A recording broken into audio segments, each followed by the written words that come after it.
Welcome to Thrilling Tales of Adventure.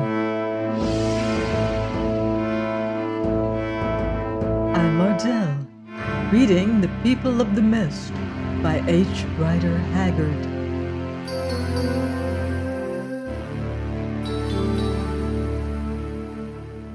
Chapter 9. The Yellow Devil's Nest. Sundown came, and as on the previous night, the three travelers camped upon an island, waiting for the moon to rise. They had caught 2 flapper ducks in some weeds, and there was a talk of lighting a fire to cook them by. Finally, Leonard negated this idea. "It is dangerous," he said, "for fires can be seen from afar." So they made a wretched meal off a little dried meat and some raw duck's eggs. It was fortunate that his caution prevailed, since as the twilight was dying into dark, they heard the stroke of paddles and made out the shapes of canoes passing them. There were several canoes, each of which towed something behind it, and the men in them shouted to one another from time to time, now in Portuguese and now in Arabic. "Lie still," whispered Otter. "These are the slave men, taking back the big boats." Leonard and Soa followed his advice to the letter, and the slavers, paddling furiously upstream, passed within 30 feet of where they crouched in the rushes. "Give way, comrades," called one man to the captain of the next canoe. "The landing place is near, and there's room for those who earn it." "I hope they will not stop here," said Leonard beneath his breath. "Shh!" answered Otter. "I hear them landing." He was right. The party had disembarked about 200 yards away. Presently they heard them collecting reeds for burning, and in 10 minutes more saw 2 bright tongues of flame, showing that they had lit their fires. "We'd better get out of this," said Leonard, "if they discover us." "They will not discover us, Bass, if we lie still," answered Otter. "Let us wait a while. I have another plan. Descend, Bass," and he whispered in his ear. So they waited. From the fires below them came the sound of men eating and drinking, especially drinking. An hour passed, and Leonard rose, followed by Otter, who said, "I will come too, Bass. I can move like a cat." "Where are you going, white man?" asked Soa. "I am going to spy upon those men. I understand Portuguese and wish to hear what they say. Otter, take your knife and revolver, but no gun." "Good," said the woman, "but be careful. They are very clever." "Yes, yes," put in Otter, "but the Bass is clever also, and I am clever. Do not fear for us, mother." Then they started creeping cautiously through the reeds. When they were within 20 yards of the fires, Leonard missed his footing and fell into a pool of water with a splash. Some of the slave dealers heard the noise and sprang to their feet. Instantly, Otter grunted an exact imitation of a hippopotamus calf. "A sea cow," said a man in Portuguese. "She won't hurt us. The fire will frighten her." Leonard and Otter waited a while, then crept to a clump of reeds, whence they could hear every word that was spoken. The men round the fire numbered 22. One, their leader, appeared to be a pure-bred Portuguese. Some of the others were bastards and the rest Arabs. They were drinking rum and water out of tin pannikins. A great deal of rum and very little water. Many of them seemed half drunk already. At any rate, their tongues were loosened. "May a curse fall upon our father, the devil," said one, a half-breed. "Why did he take it into his head to send us back with the boats just now? We shall miss the fun." "What fun?" answered the leader of the party. "They won't cage the birds for another 3 or 4 days. The dhows are not ready, and there is talk of an English cruiser, may she sink to hell, hanging about outside the river mouth. No, not that, said the man who had spoken first. There's not much sport in driving a lot of stinking slaves onto a dhow. I mean the auction of the white girl, the English trader's daughter, whom we caught up the river yonder. There's a beauty for some lucky dog. I never saw such a one. What eyes she has, and what a spirit! Why, most of the little dears would have cried themselves blind by now. You needn't think about her, sneered his leader. She will go too dear for the likes of you. Besides, it is foolish to spend so much on one girl, white or black. When is the auction? It was to have been the night before the dhows sail, and now the devil says it shall be tomorrow night. I will tell you why. He's afraid of her. He thinks that she will bring misfortune to him and wants to be rid of her. Ah, he's a wag, is the old man. He loves a joke, he does. All men are brothers, he said yesterday, white or black. Therefore all women are sisters. So he is going to sell her like a black girl. What is good enough for them is good enough for her. Ha, ha. Pass the rum, brother, pass the rum. Perhaps he will put it off, and we may be back in time after all, said the captain. Anyhow, here's a health to her, the love. By the way, did some of you think to ask the password before we left this morning? I forgot to do so myself. Yes, said a bastard, the old word, the devil. There's none better, comrades, none better, hiccoughed the leader. Then for an hour or more their talk went on, partly about Juana, partly about other things.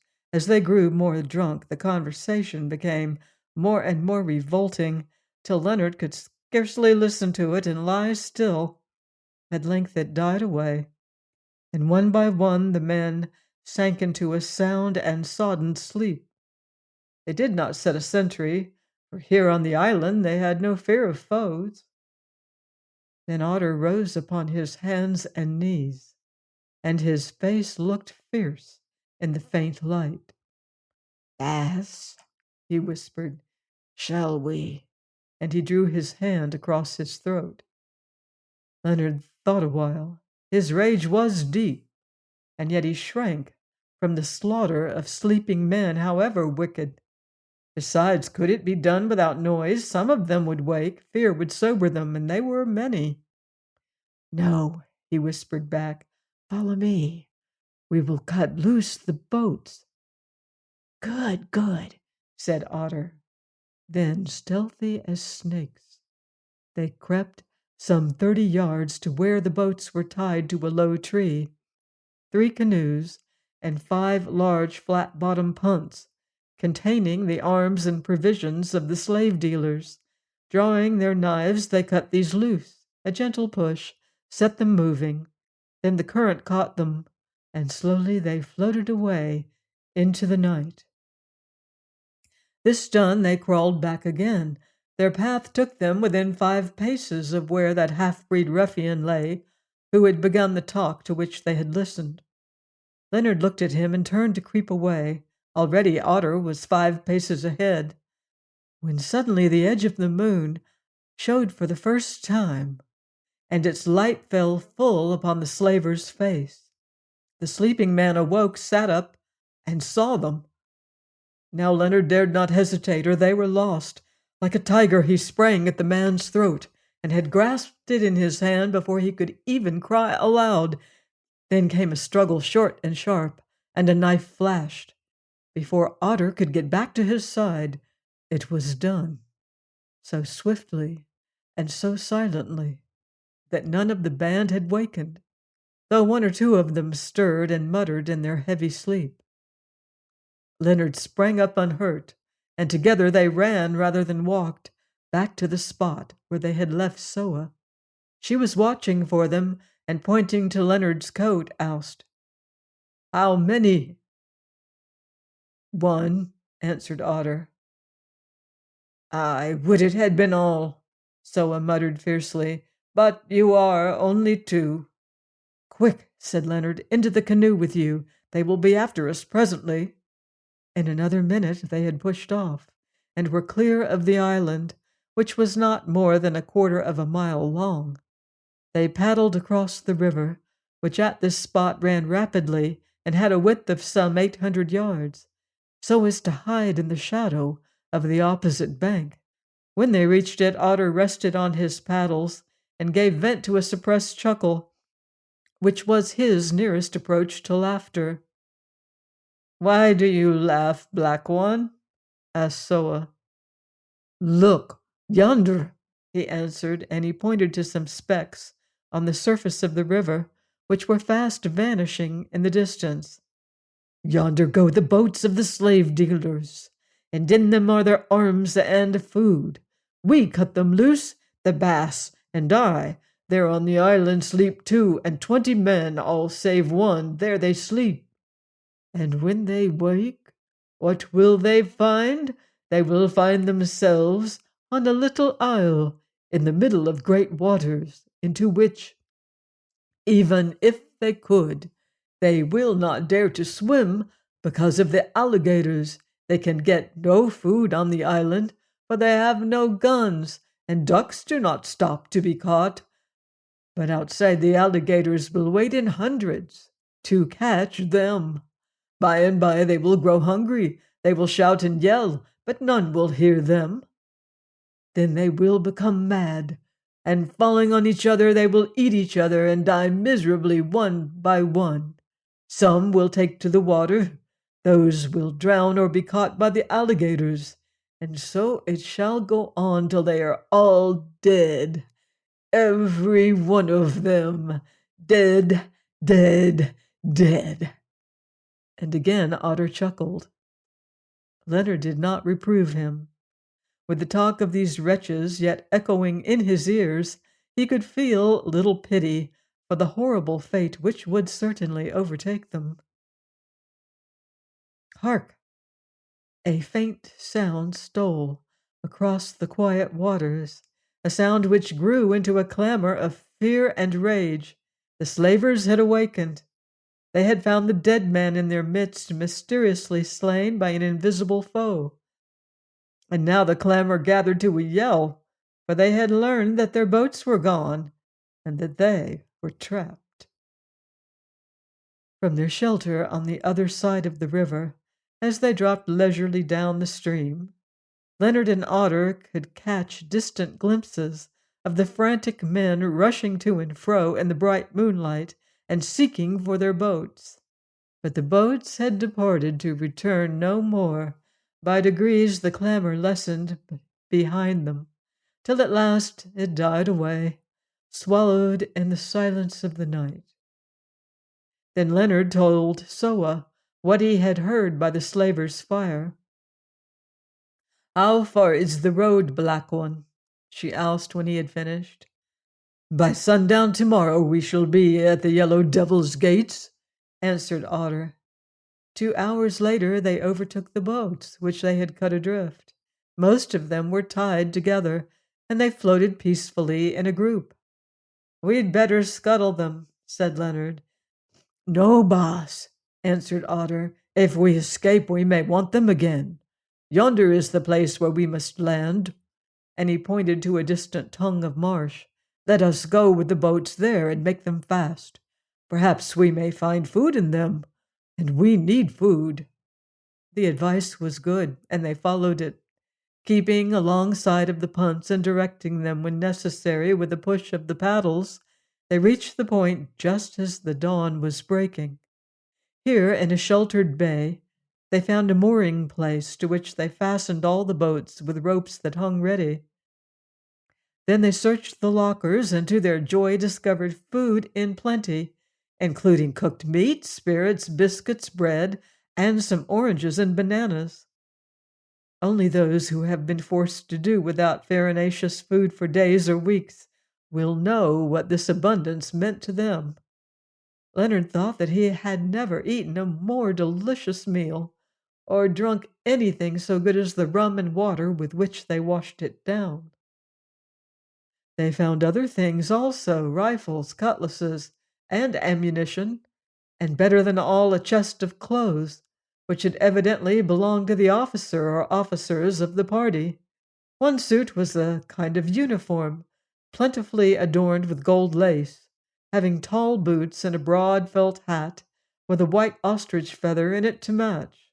Also, there were some long Arab gowns and turbans, the gala clothes of the slave dealers, which they took with them in order to appear smart on their return. But the most valuable find of all was a leather bag in the breeches of the uniform, containing the sum of the honest gains of the leader of the party, which he had preferred to keep in his own company, even on his travels. On examination, this bag was found to hold something over 100 English sovereigns and a dozen or 15 pieces of Portuguese gold. "Now, Bass," said Otter, "this is my word that we put on these clothes." "What for?" asked Leonard. "For this reason, that we should be seen by the slave traders. They will think us of their brethren." The advantages of this step were so obvious that they immediately adopted it. Thus disguised, with a silk sash round his middle and a pistol stuck in it, Leonard might well have been mistaken for the most ferocious of slave traders. Otter, too, looked sufficiently strange, robed as an Arab trader and wearing a turban. Being a dwarf, the difficulty was that all the dresses proved too long for him. Finally, it was found necessary to cut one down by the primitive process of laying it on a block of wood and chopping through it with a saber. When this change of garments had been effected, and their own clothes with the spare arms were hidden away in the rushes, on the somewhat remote chance that they might prove useful hereafter, they prepared for a start on foot across the marshes. By an afterthought, Leonard fetched the bag of gold and put it in his pocket. He felt few scruples in availing himself of the money of the slave trader, not for his own use indeed, but because it might help their enterprise. Now their road rang along the marshes, and by secret paths that none save those who had traveled them could have found. But Otter had not forgotten. On they went through the broiling heat of the day, since linger they dared not. They met no living man on their path, though here and there they found the body of some wretched slave, whose corpse had been cast into the reeds by the roadside. But the road had been trodden, and recently, by many feet, among which were the tracks of 2 mules or donkeys. At last, about an hour before sunset, they came to the home of the Yellow Devil. The nest was placed thus. It stood upon an island, having an area of 10 or 12 acres. Of this, however, only about 4½ acres were available for a living space. The rest was a morass, hidden by a growth of very tall reeds, which morass, starting from a great lagoon on the northern and eastern sides, ran up to the low enclosure of the buildings that on these faces were considered to be sufficiently defended by the swamp and the wide waters beyond. On the southern and western aspects of the camp matters were different, for here the place was strongly fortified both by art and nature. Firstly, a canal ran round these 2 faces, not very wide or deep indeed, but impassable except in boats, owing to the soft mud at its bottom. On the further side of this canal an earthwork had been constructed, having its crest stoutly palisaded, and its steep sides planted with a natural defense of aloes and prickly pears. So much for the exterior of the place. Its interior was divided into 3 principal enclosures. Of these 3, the easternmost was the site of the nest itself, a long, low, thatched building of wood, in front and to the west of which there was an open space or courtyard with a hard floor. Herein were but 2 buildings, a shed supported on posts, and open from the eaves to the ground, where sales of slaves were carried on, and further to the north, almost continuous with the line of the nest itself, but separate from it, a small erection very strongly built of brick and stone, and having a roof made from the tin linings of ammunition and other cases. This was a magazine. All round this enclosure stood rows of straw huts of a native build, evidently occupied as a camp by the Arabs and half-breed slave traders of the baser sort. The second enclosure, which was to the west of the nest, comprised the slave camp. It may have covered an acre of ground, and the only buildings in it were 4 low sheds, similar in every respect to that where the slaves were sold, only much longer. Here the captives lay picketed in rows to iron bars, which ran the length of the sheds and were fixed into the ground at either end. This camp was separated from the nest enclosure by a deep canal, 30 feet in width, and spanned at one point by a slender and primitive drawbridge that led across the canal to the gate of the camp. Also, it was protected on the nest side by a low wall, and on the slave camp side by an earthwork planted as usual with prickly pears. On this earthwork, near the gate and little guardhouse, a 6-pounder cannon was mounted, the muzzle of which frowned down upon the slave camp, a visible warning to its occupants of the fate that awaited the froward. Indeed, all the defenses of this part of the island were devised as safeguards against a possible emeute of the slaves, and also to provide a second line of fortifications, should the nest itself chance to be taken by an enemy.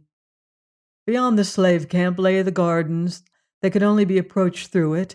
This also was fortified by water and earthworks, but not so strongly. Such is a brief description of what was in those days the strongest slavehold in Africa. Please join me next time for another exciting chapter of The People of the Mist by H. Rider Haggard, here on Thrilling Tales of Adventure.